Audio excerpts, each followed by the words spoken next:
하나님은 우리를 잘 아십니다. 내가 나에게 실망한 것보다 하나님은 내 자신을 더 잘 알고 계세요.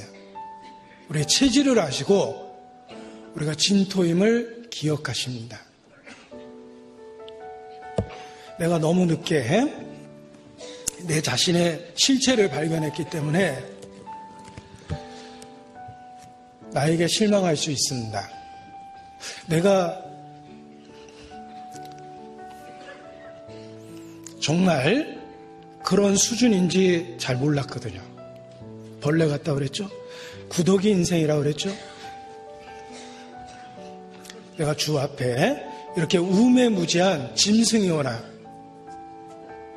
성경에 그런 표현이 있지만 설마 이게 나에 대해서 하는 표현일까 전혀 공감하지 못했던 때가 있습니다.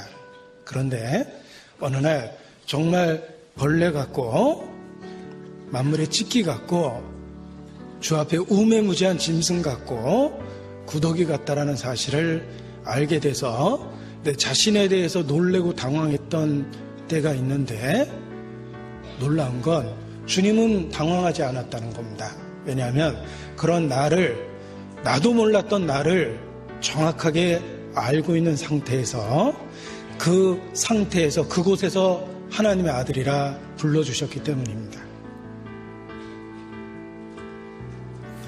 복음이 그것을 가능하게 한 거예요.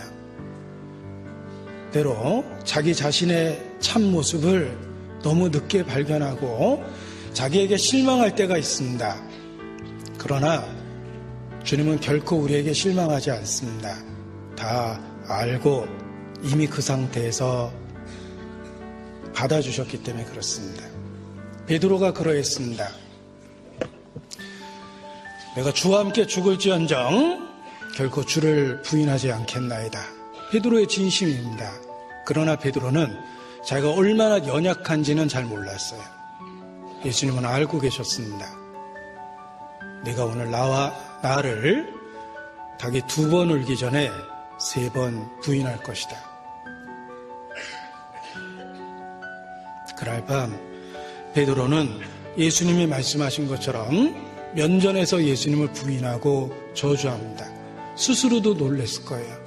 불과 몇 시간 전까지만 해도 자기는 정말 주님과 함께 죽을 거라고 생각했는데 베드로가 몰랐던 건 자기가 얼마나 연약한지를 몰랐던 거예요. 주님 그걸 알고 계셨죠? 다 알고 있음에도 불구하고, 그럼에도 불구하고 나는 너를 사랑한단다 라고 이야기하신 것입니다. 베드로의 연약함을 알고 계셨습니다. 그의 한계를 알고 계셨습니다. 그의 체질을 아시고 진토임을 기억하셨습니다. 그리고 너는 너 자신에 대해서 당황할지 몰라도, 너 자신에 대해서 실망할지 몰라도 나는 너를 알고 있었다. 그럼에도 불구하고 나는 있는 모습 그대로 너를 받아주는 것이란다. 그래서 베드로가 변화될 수밖에 없었던 것입니다. 바울도 그러했습니다. 바울도 처음부터 바울이 아니었습니다. 그는 회방자여, 핍박자여, 포행자였습니다. 그 상태에서 주님이 그대로 받아주신 거예요. 다메섹 도상에서 놀라운 은혜로 나타나시고 그의 인생을 막아서시고 생명의 길로 돌이키도록 인도해 주셨습니다. 바울도 진리를 대적하고 있었던 회방자와 핍박자와 포행자였던 그 상태에서 그를 받아주고 불러주신 거예요. 하나님의 사랑은 우리의 있는 모습 그 위치에서 우리를 받아주십니다. 따라서 세상 자기의 연약함을 발견했다고 해서 자기에게 실망할 필요 없습니다. 우리의 과거를 살펴보면 정말 하나님이 내 인생에 오래 참아주셨다는 거 깨닫게 됩니다. 그래서 구원을 받은 거예요. 그리스도 예수 안에 있는 하나님의 사랑은 기다려준 사랑이고 참아준 사랑입니다. 보라, 내가 문 바깥에서 문을 두드리노니 누구든지 내 음성을 듣고 문을 열면 내가 들어가 그로 더불어 먹고 그는 나로 더불어 먹으리라 라고 말씀하셨는데, 도대체 내 마음 문 바깥에 얼마나 오랫동안 서 계신 것입니까? 내가 구원받는 그 순간까지 거기 꽤 오랫동안 그 자리에 계셨던 거예요. 그래서 마침내 내가 구원을 받을 수 있었던 겁니다. 기다려주셨기 때문에, 참아주셨기 때문에 비로소 내가 구원을 받을 수 있었던 거예요. 그렇게 큰 은혜를 받았으면 제 생각에는 제 삶이 바울처럼 되고 베드로처럼 되는 게 마땅합니다. 같은 은혜를 크게 받았는데 누구는 베드로가 되고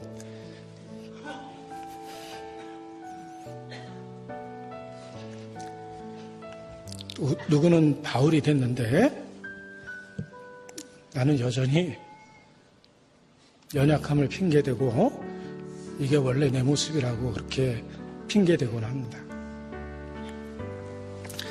나에 대해서 정말 오래 참아주셨기 때문에 그 사랑이 크다는 것을 공감할 수밖에 없습니다.